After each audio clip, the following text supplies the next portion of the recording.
All right, welcome back to Sports Wrap. Joining us now, one of the greats from ESPN, played for the Rebels also. We're going to go way back, Kenny Mayne, to your Rebel football playing days and to your time on ESPN and to some of the stuff that you're up to now. Let's start with the most recent. How about now? How about right now? Right. I'm doing two things I care about. I'm pitching like 9 things. I'm getting a lot of no's. What's going on out there?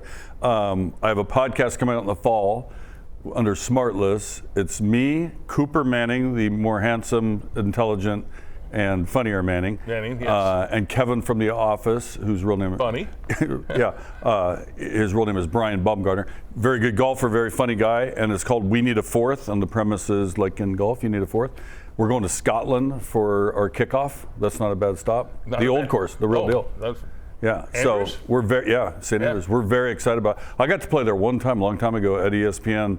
We were doing something on the Highland Games way up in northern Scotland. The wider world of sports. Yeah, and somehow they let us on that course. I don't know why, but they did. This time we're ordained by the Callaway folks. They're hooking us up and making this a fun event. But it's a pretty cool way to announce we're announcing it now. Obviously, this is the debut announcement, but I'm excited for it. And then the other, I made a movie called Wiffle Ball. It's about Ken Griffey and I throwing wiffle balls back when he was a rookie, 1989. Harold Reynolds, Ken Griffey, me, shooting a feature story. I've only been on TV for like a year at the time. I'm not very good. I'm really terrible. And had the tape all these years. It's been in basements and boxes. What? And yeah, I had the raw tape of Ken Griffey and I throwing wiffle balls in 1989. I see Griffey at the Seattle Sports Awards show, and I congratulate him on his speech. You got the the legendary award. And then he brought up that day we played wiffle ball. And I'm like, wait a minute. He's like Willie Mays to us, right? Our vintage. He's one of the greatest players ever to play, and somehow he's still thinking about the time I beat him throwing wiffle balls. I contend I beat him by 1 mile per hour. And it just hit me as like, I got nothing else going on. I'm going to make a movie, which I did. It's a 30-minute kind of comedy documentary about what happened that day. Ken Burns is in it. We got a wiffle ball. Documentary. Documentary. In the movie, I say we go to visit fellow documentarian Ken Burns. You and Ken Burns. Yeah, but he's a sweetheart. He's funny. Like, he's always been good to me. I've interviewed him before. I think the first time I met him when he was doing Jackie Robinson, and Vietnam was just coming out. All of his stuff is amazing. So we were fortunate to have him kind of make fun of me, like, well, how are you going to put this together? You don't have Griffey, you don't have video, you have no still pictures, But we ended up putting it all together, and we think it's not terrible. And then I added on to that something to precede it. I kind of made a 30-minute stand-up or childhood stories that precede the showing of my movie. And I've done that 3 or 4 times, Vegas here, and I did it in New York City. And hopefully that becomes a thing as well. We're hoping the whole thing is a thing. So is that sort of a one-man show, would you call it? Or stand-up, a little bit of stand-up stuff? It was, and Gretchen, my wife, this is over Christmas where I kind of dreamed this up. And I kind of threw it out to her, this idea. I said, she's like, so you're soft rolling, you're going to go into comedy, are you? That's what you're doing at 65, But I've been on stages before. It just wasn't called stand-up. You know what I mean? Like, I've done banquets, and I've done the upfronts, and I've done award shows.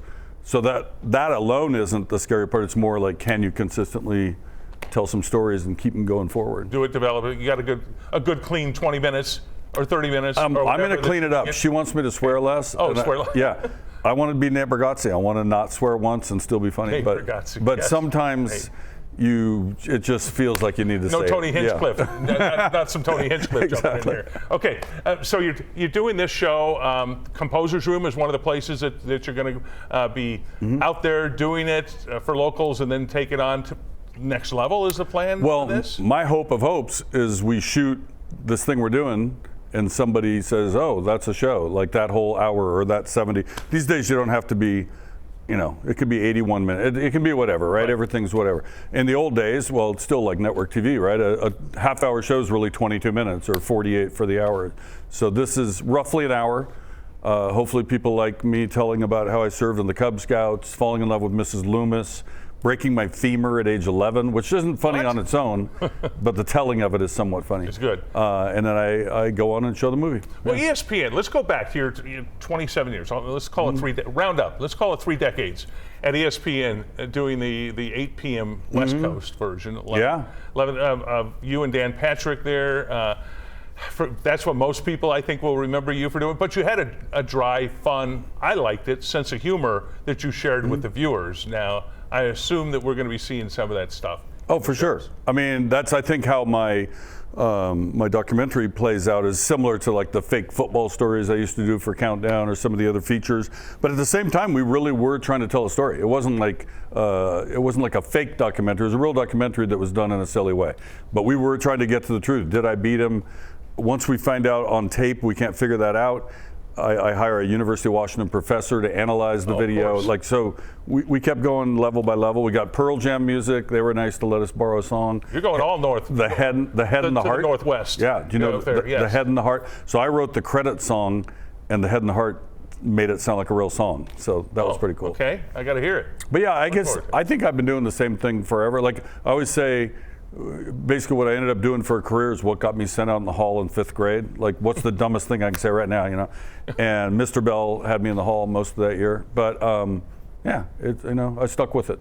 Okay, I mentioned at the top, you played football at UNLV. Not very much, but I was on the team on scholarship. Sam King? Was Sam King the starter and you were backup? He was, well, my first year was actually, I redshirted. Then 80, Larry Gentry, who was pretty good. And I broke my leg. There it is, not looking great today. In the middle of that season at Oregon, but I came back and played one more year. But yeah, Sam was the starter. I was second. Alan Reynolds, and then this guy named Randall Cunningham. Oh, I've heard Randall. Yeah, that's what I got here in '84. Randall's final year. He was big that year. Yeah, and so that you could tell he was, he was the whole thing. I mean, he could throw the ball 80 yards. He was ridiculous. But he was a freshman coming in. We were already in the system, and Coach Knapp, Sam was the starter. Sam led the nation in passing yards that year, and probably the most famous, or definitely one of the most famous wins for UNLV football is we beat BYU at BYU. Oh, I remember it well. Yeah. I was in Salt Lake at the time. Oh, wow. And listening to it on the radio, because it was crazy. For some reason it wasn't televised there before I'd even thought of coming to Vegas. And I think Jim Sandusky. Jim Sandusky. Good memory. In the end Post corner. I mean, I can see the play. And I think it was like 40-ish to high 30. It was a good long play.